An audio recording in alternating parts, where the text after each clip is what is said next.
마태복음 12장. 그 무렵 어느 안식일에 예수께서 제자들과 함께 밀밭 사이를 지나가게 되었다. 그런데 제자들이 배가 고파 밀 이삭을 잘라 손으로 비벼 먹었다. 때마침 이것을 본 바리새파 사람들이 예수께 따졌다. 보시오, 당신들의 제자들은 율법을 어기고 있소. 안식일에 이삭을 잘라 먹다니 그게 될 말이오. 예수께서 그들에게 대답하셨다. 당신들은 다윗과 그 일행이 굶주렸을 때 행한 일을 읽어보지도 못하였소. 그들은 율법에 어긋나는 줄 알면서도 성전에 들어가 제사장들만 먹게 되어 있는 제단의 빵을 먹지 않았소. 또 모세의 율법을 보면 성전 안에서는 제사장들이 안식일을 어겨도 죄가 되지 않는다고 되어 있소. 내가 진정으로 당신에게 말하겠소. 성전보다 더 큰 이가 여기에 있소. 내가 바라는 것은 제사가 아니라 자비다 라는 성경 구절의 뜻을 당신들이 제대로 알았더라면 이렇듯 죄 없는 사람을 죄인으로 몰지는 않았을 것이요. 인자가 바로 안식일의 주인이요. 예수께서 그곳을 떠나 유대인들의 회당으로 들어가셨다. 그런데 회당 안에서 한쪽 손이 오그라든 사람을 보셨다. 그때 바리새파 사람들이 예수를 고발할 구실을 찾으려고 안식일에 병을 고쳐주는 것이 옳은 일이요 하고 물었다. 예수께서 대답하셨다.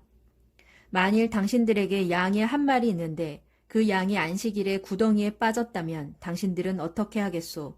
안식일이라고 해서 그 양을 그대로 내버려 두겠소? 당연히 그 양을 구덩이에서 건져 올리지 않겠소. 그런데 사람이 양보다 얼마나 더 귀하오. 그러니 안식일에 선한 일을 하는 것이 100번 옳소. 그러고 나서 예수께서는 손이 오그라든 사람에게 당신의 손을 펴시오 하고 말씀하셨다. 그 환자가 손을 펴자 그의 오그라든 손이 다른 쪽의 성한 손과 같이 온전해졌다. 그러자 바리새파 사람들은 회당 바깥으로 나가서 어떻게 하면 예수를 죽일 수 있을지 함께 모의를 했다. 예수께서 그들의 계획을 알아차리고 그곳 회당을 떠나셨다. 그러자 많은 사람들이 예수를 뒤따랐다.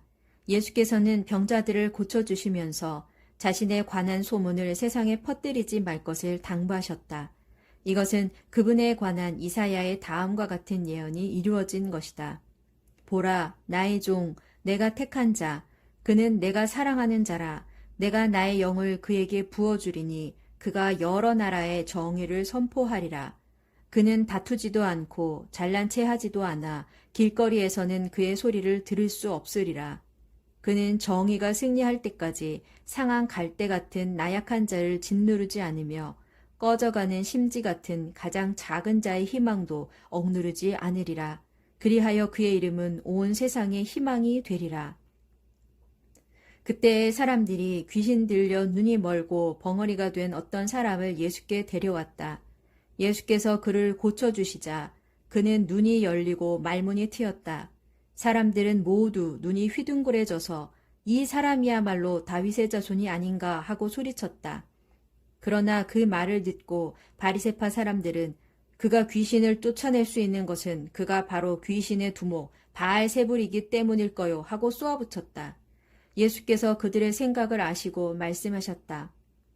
어느 나라든 갈라지면 망하고 도시나 집안도 갈라져서 서로 싸우면 지탱하지 못하오.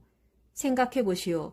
사탄이 사탄을 쫓아내면 그 역시 자기 편끼리 싸우는 셈이니 그 나라가 과연 유지되겠소.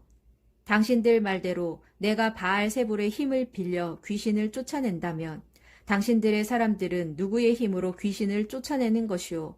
그 점이 바로 당신들의 주장이 잘못되었다는 것을 단적으로 드러내는 것이오. 나는 하나님의 성령으로 말미암아 귀신들을 쫓아내고 있소. 그러므로 하나님의 나라가 이미 당신들 가운데 와 있소. 힘센 사람의 집에서 살림살이를 빼앗아 가려면 먼저 그 힘센 사람부터 묶어 놓아야 하오. 그렇지 않소? 나와 함께 하지 않는 사람은 나를 반대하는 자이고 나와 함께 사람들을 모으지 않는 자는 내 사람들을 흩어버리는 자요. 그러므로 내가 당신들에게 분명히 말하겠소. 사람이 무슨 죄를 짓든 또는 무슨 모독적인 말을 하든 회개하면 다 용서받을 수 있소. 그러나 성령을 모독하는 죄만은 결코 용서받을 수 없소. 또 누구든지 인자를 거슬러 욕하는 사람은 용서받을 수 있소.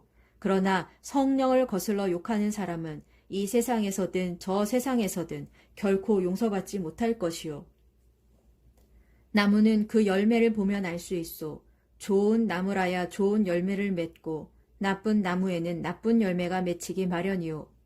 독사의 자식들이여, 당신들같이 악한 인간들이 어떻게 선한 말을 할 수 있겠소? 모든 말은 결국 그 사람의 마음에서 나오는 것이요. 선한 말은 선한 마음에서 나오는 것이고 악한 말은 악한 마음에서 나오는 것이요. 내가 진정으로 당신들에게 말하겠소. 장차 최후의 심판 날에는 당신들이 내뱉은 아무리 사소한 말이라도 다 스스로 책임을 져야 할 것이요. 당신들이 한 말에 따라 옳은 사람으로 인정받기도 하고 혹은 죄인으로 판결받기도 할 것이요. 어느 날 율법 교사와 바리새파 사람들 몇 명이 예수께 와서 기적을 보여달라고 요청하였다. 예수께서 그들에게 대답하셨다. 악하고 믿음이 없는 세대가 기적을 보여달라고 요구하지만 예언자 요나에게 일어났던 기적 외에는 보여줄 것이 없소. 요나가 큰 물고기 뱃속에서 사흘 밤낮을 지냈듯이 인자도 땅속에서 사흘 밤낮을 지낼 것이요. 심판날에 니느웨 사람들이 일어나 당신들을 정죄할 것이요. 그들은 요나의 설교를 듣고는 회개하고 하나님께로 돌아왔지만 당신들은 요나보다 더 큰 이가 지금 여기에 있는데도 그를 전혀 믿으려 하지 않았기 때문이요.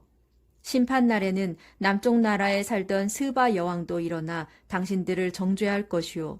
그 여왕은 솔로몬의 지혜를 들으려고 먼 땅에서부터 찾아왔지만 당신들은 솔로몬보다 더 큰 이가 여기 있는데도 그를 전혀 믿으려 하지 않았기 때문이요.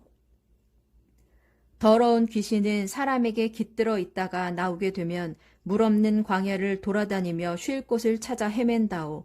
그러다가 찾지 못하면 그 귀신은 말하기를 전에 있던 그 사람에게로 돌아가자 하면서 다시 돌아간다오.